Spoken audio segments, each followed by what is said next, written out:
Hola, muchas gracias al Congreso e Inclusión organizado por la Facultad de Educación de la UNED por ofrecernos a mi compañero Joan Antoni Pomata de la Universidad Internacional de La Rioja y a mí misma, Lucía Moros Poveda de la Universidad de Murcia y la Universidad Internacional de La Rioja, esta posibilidad de comunicación. Qué ganas tenía de empezar el análisis, sinceramente. Nos uniremos aquí y ahora en un viaje fascinante para vincular una tecnología puntera, no nueva, como es la inteligencia artificial, con un trabajo artesanal de preservación lingüística y lo más importante, vamos a ver cómo esto aterriza en aulas verdaderamente inclusivas. Este trayecto que cruza la frontera es un tema apasionante porque toca la esencia misma sobre cómo nos conectamos y nos comunicamos. Para arrancar, a ver, pensar un segundo. ¿Cómo es posible que las máquinas que están estrictamente diseñadas para leer texto plano, línea a línea, lleguen a comprender un idioma que ocurre simultáneamente en el aire en un espacio tridimensional? En realidad estamos hablando de un contraste brutal y, y bueno, pues yo lo que voy a hacer es, para no perdernos, proponeros una hoja de ruta que está dividida en 6 paradas. Una que tiene que ver con el procesamiento del lenguaje natural en la educación. Dos, el reto de la lengua de signos española. Tres, construyendo el Corse. Cuatro, la notación paso a paso. Cinco, la lengua de signos españolas en el aula. Y terminaremos con seis, un futuro inclusivo. Vamos a ello. Empezamos con la primera sección, PLN en la educación, entendiendo los conceptos clave. Seguro que el término procesamiento de lenguaje natural, que es un acrónimo PLN, os resulta familiar. Básicamente estamos hablando de datos y entendiendo por todos esos cálculos y algoritmos que permiten a un ordenador analizar, comprender e incluso generar lenguaje humano. Y ojo, la clave aquí es humano. No le estamos enseñando a la máquina un código de programación frío o matemático, le estamos enseñando a lidiar con un lenguaje real, el que usamos en la calle, con toda su complejidad. Esto en el mundo de la educación abre puertas increíbles para personalizar cómo aprendemos, pero claro, hay un detalle y es que la IA no es mágica. Para aprender necesitamos alimentarla de datos y ahí es exactamente donde entra el famoso concepto de corpus. Un corpus lingüístico, es en esencia una base de datos gigantesca, una colección digital masiva de textos o vídeos tomados del mundo real. Si esta inmensa biblioteca digital si no se estructura, perdón, pues lo que suele pasar es que el sistema no funciona. Por lo tanto, hay que generar estructura, ya que así se puede buscar información. Las máquinas con ello simplemente aprenden las reglas de un idioma gracias a este corpus, por lo cual, con ausencia de estructura, pues lo que pasaría es que no aprenderían esas reglas del idioma. Pasamos a la segunda parada, el reto de la lengua de signos. La complejidad, en este caso la lengua de signos española, pero en esencia estamos hablando de algo complejo, el tema de que la lengua de signos es un lenguaje visual. Fijaros aquí en esta imagen porque radica el principal problema. Si tomamos un idioma escrito, como el español o el inglés, vemos que es secuencial, va una palabra detrás de la otra. Y a día de hoy el etiquetado informático para entrenar modelos es casi automático. Pero por otro lado tenemos la lengua de signos española, la LSE, que es totalmente simultánea y tridimensional. El obstáculo es que no hay un programa mágico que traduzca un vídeo de alguien signando a texto. Cero. Esto obliga a los lingüistas a hacer un trabajo titánico, etiquetar todo a mano, partiendo absolutamente desde cero, como digo. Y esto no es solo un rompecabezas técnico, es una emergencia cultural. De hecho, esta cita que extraemos directamente de los datos lo resume a la perfección. La LSE está en una posición vulnerable porque ni tiene el mismo estatus que el español ni el mismo prestigio y uso. Es decir, meter a la lengua de signos en la era de la inteligencia artificial es una carrera contrarreloj para salvar y dar visibilidad a un idioma que sencillamente está en riesgo de quedarse atrás en el mundo digital. Vamos a la sección 3, construyendo el Corse, documentando datos reales. Corse significa corpus de lengua de signos española. Bajar la idea teórica de corpus a la realidad es una auténtica hazaña, es un esfuerzo brutal. Todo arranca seleccionando muy bien los perfiles para que todas las edades y zonas geográficas estén representadas. Yo he marcado el proceso en esta figura. Luego, dinamizadores sordos se encargan de grabar las interacciones, debates, cuentos, conversaciones del día a día. Después, toda esa avalancha visual pasa por el software ELAN, donde se hace la anotación lingüística milimétrica para que finalmente se cristalice en una base de datos abierta que puede usar cualquier profesor o investigador.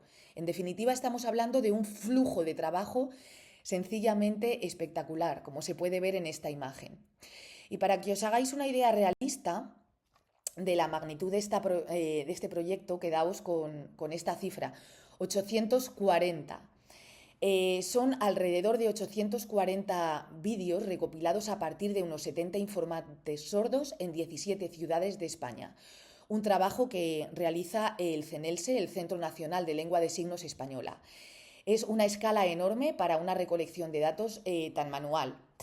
Y gracias a esto, el corpus no es un diccionario aburrido de laboratorio, es el idioma vivo, capturando los acentos, las formas de signar de la gente mayor o de los más jóvenes. Avanzamos a la sección 4, anotación paso a paso, traduciendo gestos para datos legibles por la máquina. Entramos aquí en el nivel microscópico. Estamos en la entraña del sistema. Los investigadores importan los vídeos grabados desde distintos ángulos al software ELAN. Luego, y aquí viene la locura, como intento especificar en la figura, van fotograma a fotograma aislando cada pequeño comportamiento gestual que tiene un significado. Y el paso final es ponerle una etiqueta, lo que el lingüista llama glosas. Así le dicen al ordenador exactamente qué significa ese gesto, su traducción al castellano y el contexto en el que se usa. Literalmente están tendiendo un puente manual entre el movimiento humano y el código informático. Es fascinante levantar el capó y ver cómo lo hacen. Los expertos usan hasta 29 convenciones distintas y como he puesto aquí alguna de ellas, mirad la tabla. Si os dais cuenta, usan MD o MI para separar lo que hace la mano izquierda, la mano derecha de la mano izquierda. Y al mismo tiempo usan DL para la dactilología, que es cuando deletrean en el aire, y tienen símbolos como asteriscos para modismos culturales o el circunflejo para signos compuestos, como podría ser, por ejemplo, padre más madre, que significa padres. Es un trabajo de codificación finísimo para encajar un lenguaje tridimensional en un entorno lineal. Nos metemos en la sección 5, lengua de signos española en el aula, de los datos a la educación inclusiva. Vale, ¿y todo este despliegue técnico para qué sirve? Pues se traduce en herramientas de procesamiento del lenguaje natural que acompañan al estudiante toda su vida.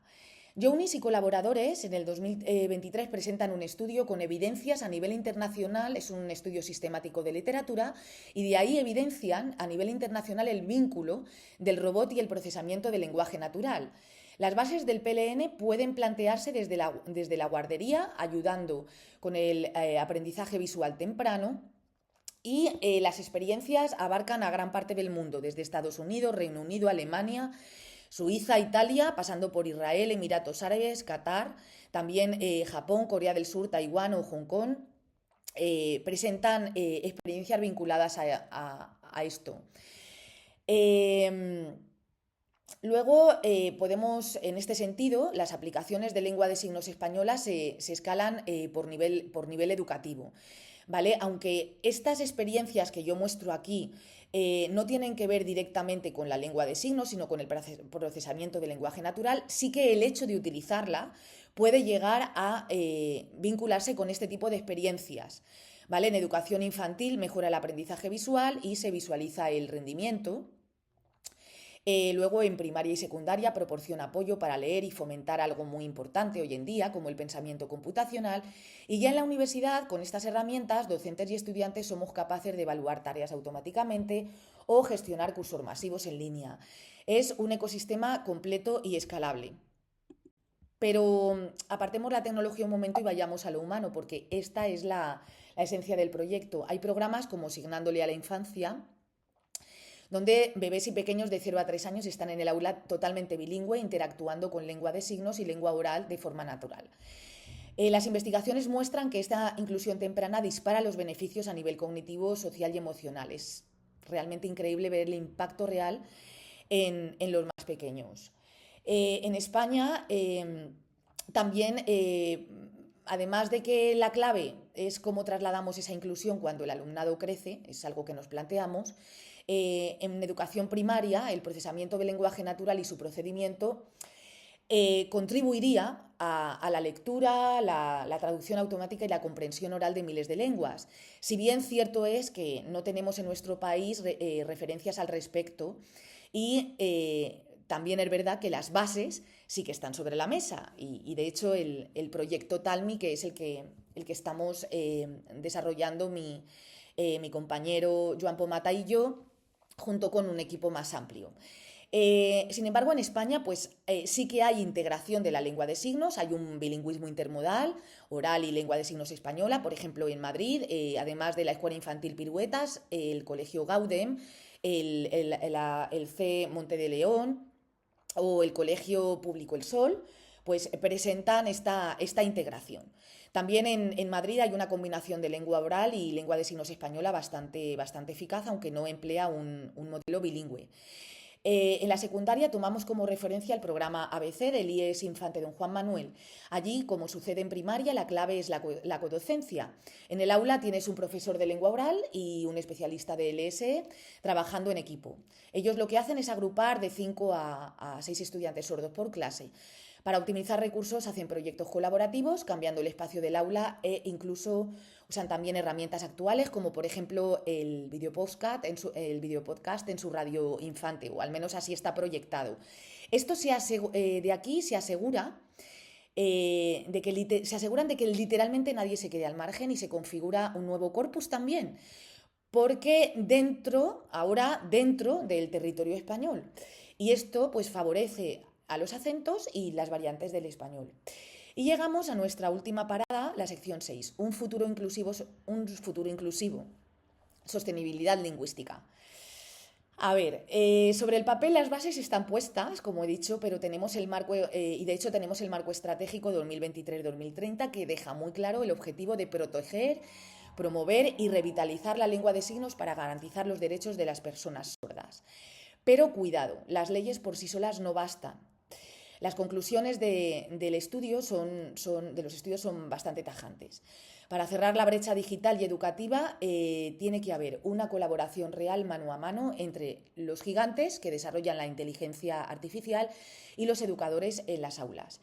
Sin esa alianza, la tecnología corre el riesgo de dejar a muchas personas atrás. Y para cerrar este recorrido os dejo con una reflexión que creo que nos toca a todos. Sabiendo que la inteligencia artificial avanza a la velocidad de la luz y que el texto plano domina los algoritmos comerciales, ¿cómo podemos garantizar como sociedad que la tecnología no margina ningún lenguaje humano? Y evidentemente pues hay que hacer unos esfuerzos titánicos, como se está haciendo con la creación del Corse, y de hecho esto demuestra que es posible, pero que requiere voluntad, recursos y muchísima empatía. Hay que lograr que el futuro tecnológico hable y firme en todos los idiomas posibles. Así que finalmente no me queda más que dar las gracias por vuestra atención y esperar que nos veamos en una próxima comunicación.